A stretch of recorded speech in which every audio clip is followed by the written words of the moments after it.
عمركم سألتوا قبل كده ليه الحامل مش بيجيلها بيريود طول فترة الحمل؟ من مرحلة البلوغ بيحل على البنات ضيف ممكن يبقى خفيف عند البعض وتقيل عند البعض الآخر، والضيف ده بيفضل فترة كده محترمة، بيجي كل شهر كام يوم بانتظام، ما يفوتش شهر لمدة معينة من السنين لحد ما يستأذن ويمشي في سن اليأس. طبعا عرفتوا كلكم من الضيف ده الدورة الشهرية، أو كما يطلق عليها الجيل الجديد من البنات البيريود. بس الضيف ده بيجيله فترات كده ويمشي بشكل مؤقت، بعدها يرجع تاني، وبشكل اكتر تحديد بيمشي مدة 9 شهور اللي هم فترة الحمل. طب ليه بيمشي اصلا؟ ليه ما يفضلش موجود؟ خلينا الاول نشوف ازاي البيريود بتحصل. الجسم كل شهر بيجهز نفسه لاستقبال طفل، فبيبدأ هرمون الاستروجين والبروجسترون شغلهم ينبهوا الرحم بحيث يتغذى شوية ويزود الامداد الدموي عنده، ويروحوا للثدي ينبهون ان في احتمال يكون طفل جاي، اجهز باللبن.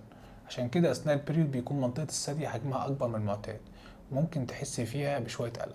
باختصار الجسم بيرفع شعار الطوارئ استعدادا للحمل. وانت بنت بقى بيحصل عمليه التبويض العاديه، البويضه بيفرزها المبيض عادي، بتخرج مش بتلاقي حيوان منوي يقصبها، فكده الرحم هيوصله بويضه عاديه يعني مفيش جنين، فبالتالي الجسم بيتخلص من كل اللي عمله ده، فتبدا الشعيرات الدمويه اللي كانت متغذيه دي تنفجر، تنزل منها الدم اللي هو البري، والثدي يبدا يرجع لحالته الطبيعيه تاني. طيب لو انت حامل، الرحم بيستقبل بويضه المخصبه، واول ما ده يحصل والجسم يعرف ان في جنين بيستعد له اكتر، يطلع اشعار للمبيض ان هو يرتاح شويه، ما يطلعش بويضات تاني خالص دلوقتي، لحد ما الضيف الجديد اللي ساكن الرحم يتولد والبيبي يجي، وبعدها المبيض يرجع يشتغل من تاني.